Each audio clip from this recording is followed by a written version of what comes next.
Hi everyone, this is Julianne Victoria of Through the Peacock's Eyes, and this is my next vlog.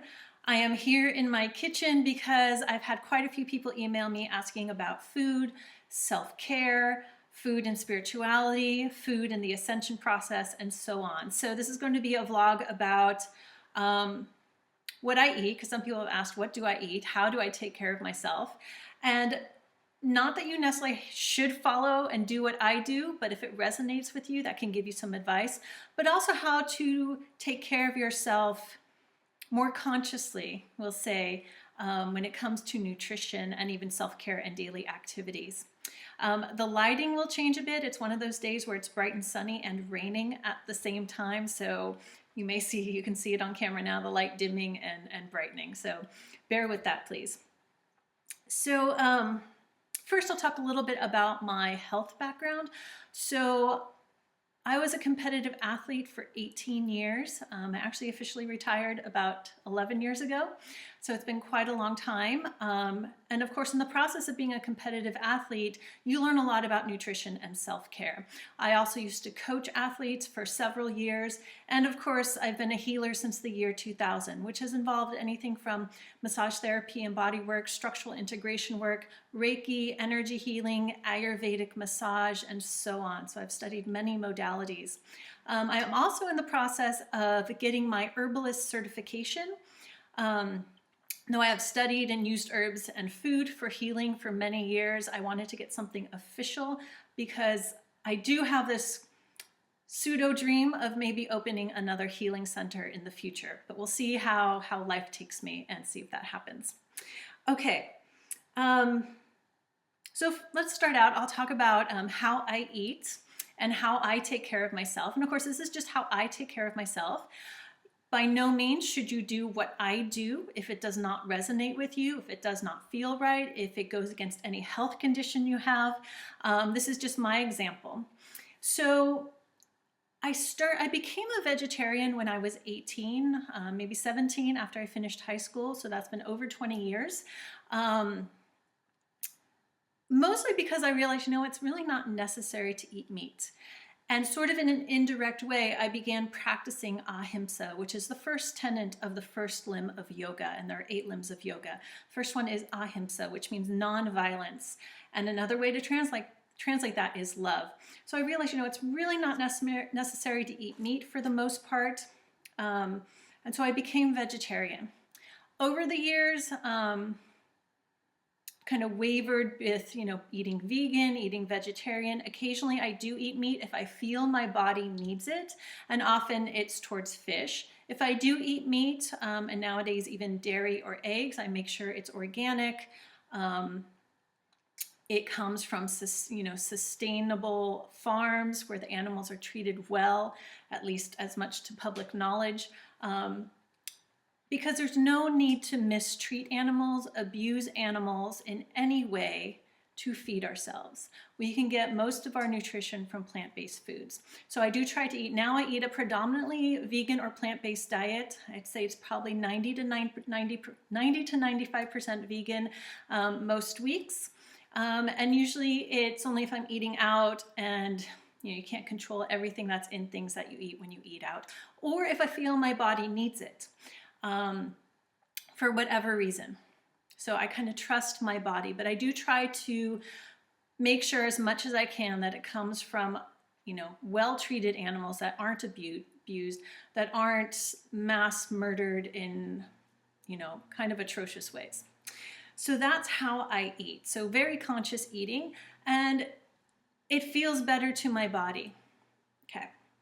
When it comes to herbs as medicine,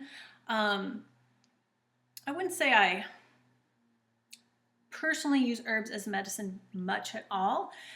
I feel food itself can be your medicine.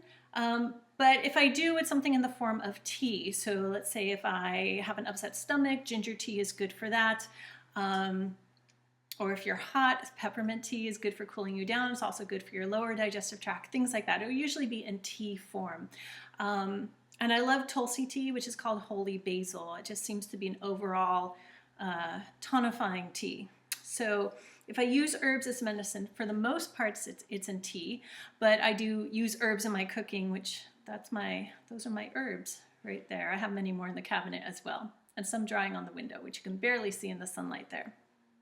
Okay. Other ways that I practice self-care, of course, I was a competitive athlete for many years as a runner. I still run occasionally. Most of my exercise right now is walking my dogs. I have 3 dogs, so I do try to get outdoors. I walk a couple miles or more every day. So just regular movement of the body is really important.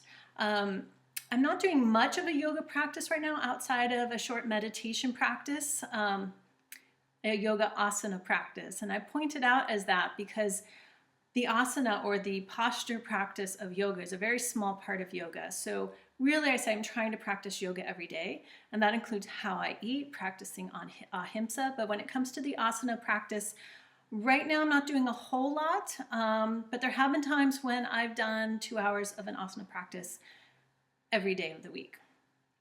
So just any sort of regular movement of the body, getting out in fresh air if the weather permits, getting the blood pumping, it gets the lymphatic system pumping, and that overall is good for cleaning out your body and bringing nutrition in. So blood flow is important, and exercise increases that. So blood flow both cleans out your tissue and nourishes your tissue, as well as pumping the lymphatic system, which is sort of like, you can kind of call it our sewer system of our body. It helps clean things out. And hydrating well.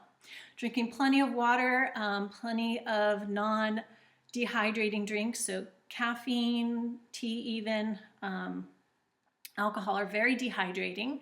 So I almost don't drink any alcohol. Occasionally I'll have a little coffee or some tea, but it's pretty minimal. It's usually to warm me up. I don't really like the feeling of the kick that it gives. It makes me actually kind of anxious. So I try to avoid that as much as possible. And they are dehydrating. So keeping your body well hydrated is important for feeling good. Now, what I wrote down here, so the question, about food and the ascension process. To me, ascension is just becoming more and more aware, or more and more awake. Other words for awake are enlightened, liberated from the trappings of the ego mind. To me, they're all speaking about the same process. So ascension for me is clarity of mind, clarity of the ego mind, clarity, and for getting clarity with that, then getting more clarity of your higher mind or your soul, and then from there, you can have more clarity of understanding what your emotions and what your intuition is telling you. So it's clarity, basically. So the cleaner you eat, the clearer you eat, the clearer your mind is. So if you consume, let's say, 3 lattes a day of, so it's all the caffeine, it's potentially like antibiotic hormone-laden milk from unhappy cows, and I do believe that the energy of the life of the animal that dairy or eggs or the meat comes from is in the tissue. So that does affect us on some, though very, very subtle, on some level.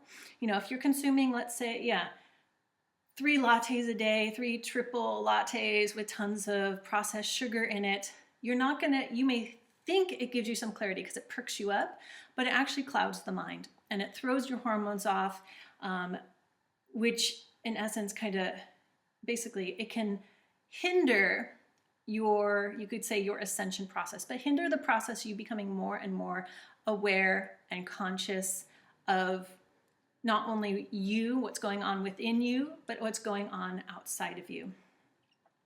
And I want to point out here, like for me, my perspective on self-care and taking care of my physical form is the vehicle that my soul is inhabiting in this lifetime.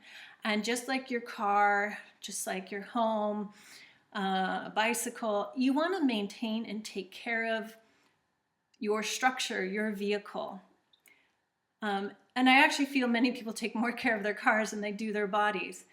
But you want to take care of your body first and foremost. It's your vehicle for functioning in this lifetime, in this physical world.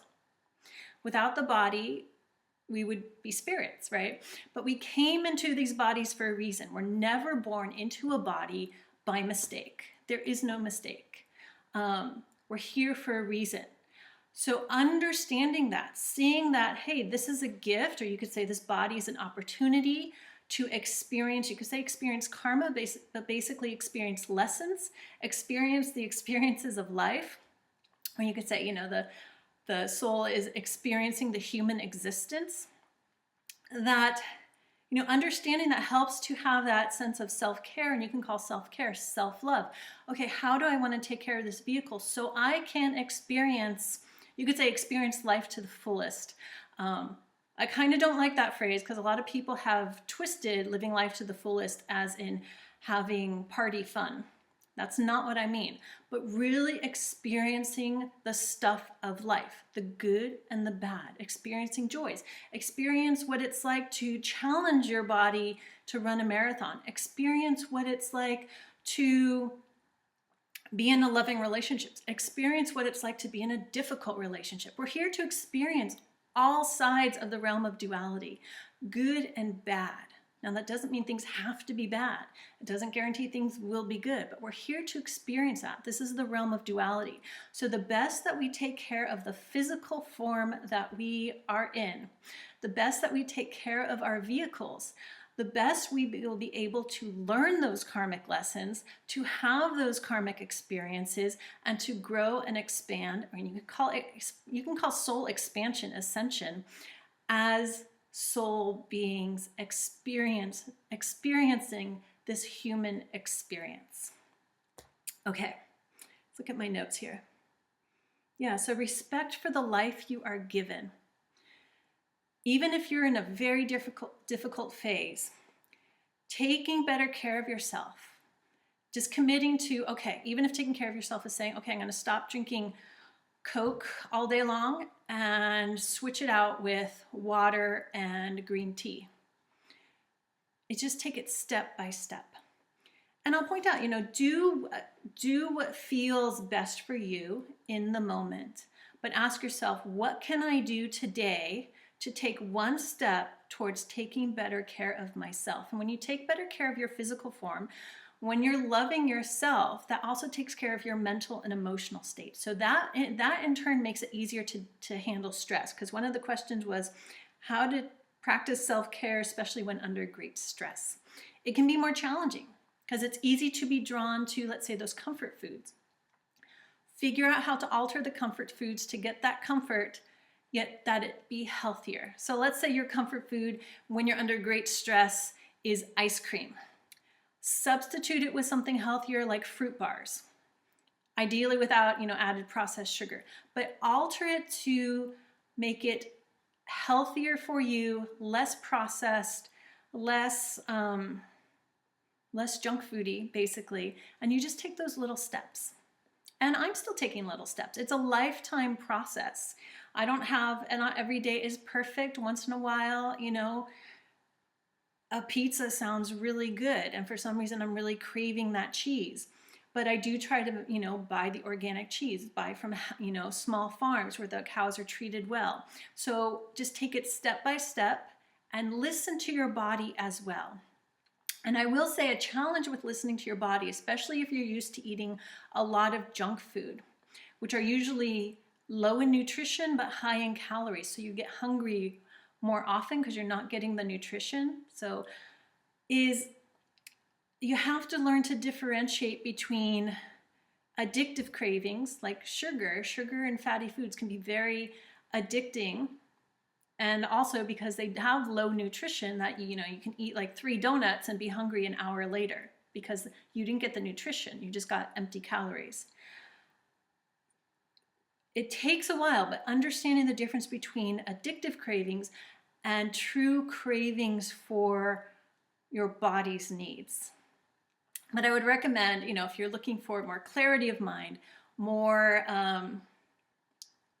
health, self-care support for your own spiritual process and your physical process, your health, do it step by step. And maybe once a week, once a month, just say, okay, what step can I take to eat better? What step can I take to add in some exercise to get my blood pumping? What else can I do for self-care?